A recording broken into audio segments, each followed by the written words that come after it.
6 waktu Indonesia Tengah. Inilah Radio Republik Indonesia Bau-Bau dengan Warta Kepton, berita seputar Kepulauan Buton.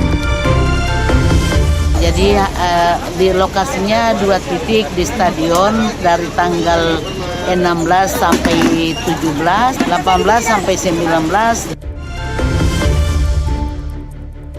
Kalau misalnya dia sudah terbit edisi terbaru, edisi sebelumnya tidak berlaku lagi.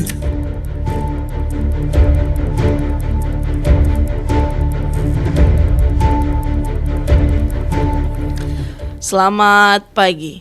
Dari kawasan Limbo Wolio, Tengah pada kami sampaikan pokok-pokok berita. Jelang Natal dan Tahun Baru di Spertan Bau-Bau gelar gerakan pangan murah selama 4 hari.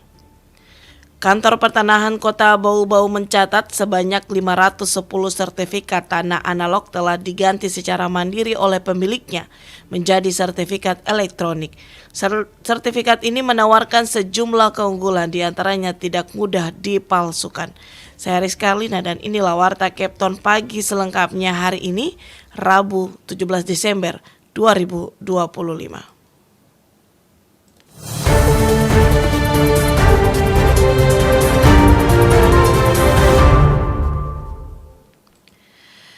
Kita ke berita yang pertama. Jelang Natal dan Tahun Baru di Spertan Bau-Bau gelar gerakan pangan murah selama 4 hari. Selengkapnya reporter RRI Bau-Bau Ode Nurliani melaporkan. Dinas Pertanian dan Ketahanan Pangan di Spertan Kota Bau-Bau kembali menggelar kegiatan gerakan pangan murah dalam rangka stabilisasi pasokan dan harga pangan untuk pengendalian inflasi daerah menjelang Natal dan Tahun Baru 2026. Kegiatan ini berlangsung selama 4 hari, mulai 16 hingga 19 Desember 2025 di tempat berbeda. 2 hari 16 hingga 17 di Stadion Betombari dan berlanjut 18 hingga 19 Desember di Lapangan Lembah Hijau Bau-Bau. Kepala Bidang Ketersediaan dan Cadangan Pangan Dinas Pertanian Bau-Bau, Salmiati, mengungkapkan pihaknya menggandeng sejumlah distributor barang diantaranya Bulog, Hypermart, serta distributor telur ayam. Ia mengungkapkan gerakan pangan murah kali ini tidak disubsidi pemerintah, namun harga yang ditawarkan masih relatif terjangkau dibanding dengan harga pasar karena langsung dari tangan distributor. Gerakan pangan murah non-subsidi. Hari ini non-subsidi, Bu, ya? Iya, jadi di lokasinya 2 titik di stadion dari tanggal 16 sampai 17, 18 sampai 19 di Lembah Hijau. Bekerja sama dengan beberapa distributor seperti distributor telur, Hypermart yang menjual campuran, menjual minyak. Ada juga dari Bulog Bulog ini beras SPHP sama beras Anoa. Salmiati mengungkapkan gerakan pangan non-subsidi menawarkan sejumlah kebutuhan pokok dengan harga head, diantaranya beras SPHP Rp58.000 per 5 kg, beras premium Anoa Rp145.000 per 10 kg, gula pasir Rp17.000 per kilogram, sedangkan telur ayam dengan harga Rp57.000 per rak. Selain komoditi pokok, mitra dinas seperti Hypermart juga memasarkan sejumlah produk mulai dari buah hingga sabun dengan harga terjangkau. Dinas Pertanian tidak memberlakukan syarat khusus untuk dapat berbelanja, seperti membawa kartu keluarga ataupun KTP, hanya saja untuk jumlah pembelian beras SPHP dibatasi 10 kilo per orang, sedangkan kebutuhan lainnya bebas berbelanja berapapun. Pantauan RRI Gerakan Pangan Murah Dinas Pertanian disambut antusias warga. Sejak dibuka pukul 9.30 WITA, warga terus beriringan dan bergantian berbelanja. Ode Nurliani, reporter Bau-Bau, melaporkan.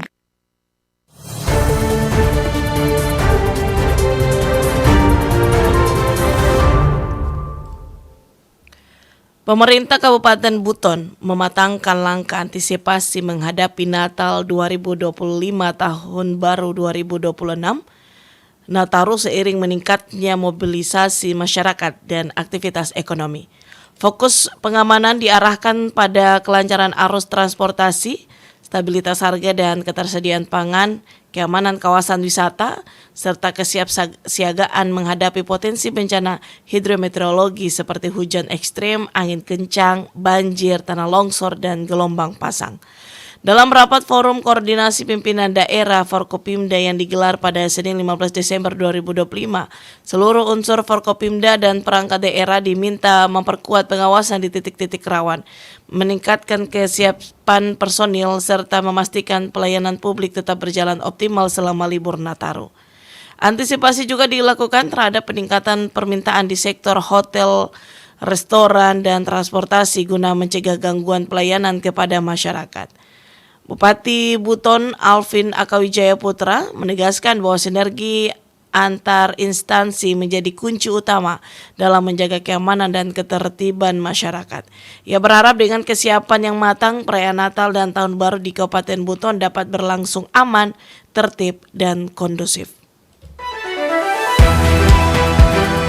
Anda sedang mendengarkan Warta Kepton, berita seputar Kepulauan Buton.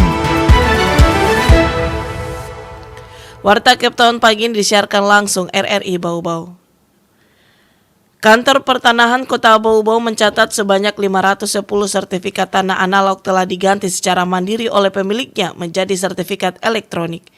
Sertifikat ini menawarkan sejumlah keunggulan, di antaranya tidak mudah dipalsukan. Mengenai hal itu, Afriansyah melaporkan. Kalau misalnya dia sudah terbit edisi terbaru, edisi sebelumnya tidak berlaku lagi. Kesadaran masyarakat Bau-Bau terhadap sertifikat tanah elektronik terus meningkat. Sejak penerapan pada 31 Mei 2024 lalu, Kantor Pertanahan Kanta Bau-Bau mencatat 510 sertifikat analog telah diganti secara mandiri oleh pemiliknya ke format elektronik. Penata pertanahan pertama Kanta Bau-Bau, Titin Lestari, merinci capaian tersebut, yakni pada tahun 2024 tercatat 357 sertifikat telah dikonversi secara mandiri oleh masyarakat. Sementara hingga pertengahan Desember 2025, permintaan penggantian mencapai 153 sertifikat. Kalau tahun ini per 2025 itu ada 153. Dia ganti belangko lama. Jadi permintaan sendiri. Tahun 2024 itu ada 357. Saat ini, kata Titin, setiap proses peralihan hak seperti jual beli otomatis menggunakan sertifikat elektronik. Pendaftaran pertama kali pun langsung wajib menggunakan format sertifikat elektronik. Untuk mempermudah warga, Kanta Bau-Bau telah menyiapkan anjungan pencetakan sertifikat elektronik. Mesin ini berfungsi memvalidasi dan mencetak sertifikat. Namun diakui Titin, beberapa pengguna masih terkendala pada proses validasi KTP dan sidik jari. Ada beberapa masyarakat yang mau melakukan pencetakan, sidik jarinya tidak terbaca. Nah, itu kemudian kalau yang KTP-nya belum jadi, kami sarankan ke ini dulu, kita arahkan ke Dukcapil untuk perbaiki KTP-nya. Titin menjelaskan sertifikat elektronik menawarkan sejumlah keunggulan utama, diantaranya tidak mudah dipalsukan karena tanda tangan elektronik telah disertifikasi oleh Badan Sandi Negara, menjamin keasliannya. Ia juga mengatakan salinan asli sertifikat elektronik tersimpan dalam format PDF di aplikasi Sentuh Tanahku. Aplikasi Sentuh Tanahku terintegrasi dengan nomor induk kependudukan NIK pemilik tanah. Kalau misalnya masuk di aplikasi itu, nanti semua data yang ada di kita terkait pemilikan tanah yang pemohon ini, itu sama terlihatnya itu dengan di sistemnya kami. Jadi semua pencatatan itu semua ada. Jadi masyarakat juga lebih mudah untuk mengakses. Titin menjelaskan sertifikat elektronik juga berfungsi sebagai alat proteksi bagi pembeli karena setiap perubahan atau penerbitan edisi baru sertifikat elektronik akan mengubah barcode sertifikat. Kalau misalnya dia sudah terbit edisi terbaru, edisi sebelumnya tidak berlaku lagi. Titin mencontohkan jika dalam proses jual beli tanah, calon pembeli bisa memindai sertifikat penjual dengan aplikasi Sentuh Tanahku untuk mengecek keabsahan. Jika hasil pemindaian menunjukkan sertifikat sudah tidak berlaku, pembeli harus curiga. Hal ini bisa mengindikasikan tanah sedang diagunkan di bank atau telah terjadi proses lain sebelumnya. Reporter RRI Bau-Bau, Afriansa melaporkan.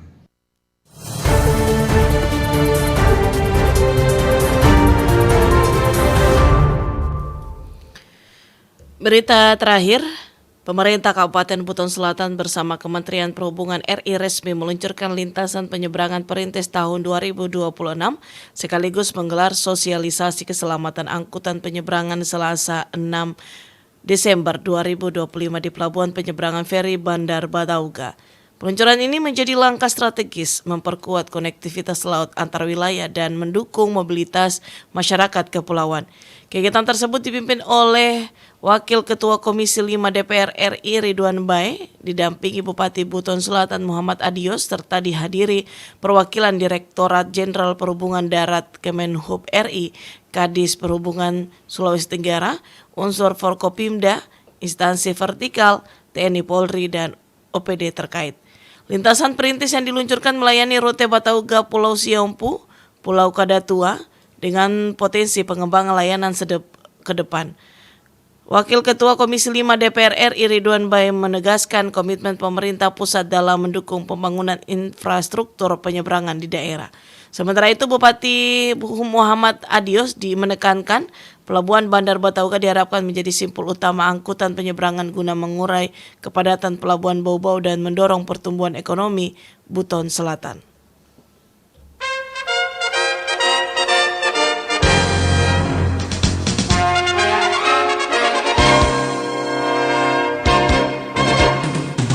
Demikian Warta Kepton pagi ini. Sebelum kami akhiri, kembali kami sampaikan pokok-pokok berita. Jelang Natal dan Tahun Baru di Spertan Bau-Bau gelar gerakan pangan murah selama 4 hari.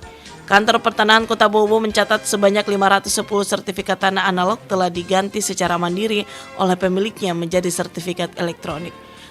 Sertifikat ini menawarkan sejumlah keunggulan, di antaranya tidak mudah dipalsukan. Demikian Warta Kepton pagi ini. Kami harapkan Anda masih bersama kami untuk menyimak informasi kami lainnya dalam Kepton pagi ini. Dapatkan informasi resmi kami dalam portal rri.co.id. Mewakili kerabat kerja yang bertugas, saya Rizky Arlina, kami ucapkan selamat pagi. RRI terus mengudara untuk Indonesia.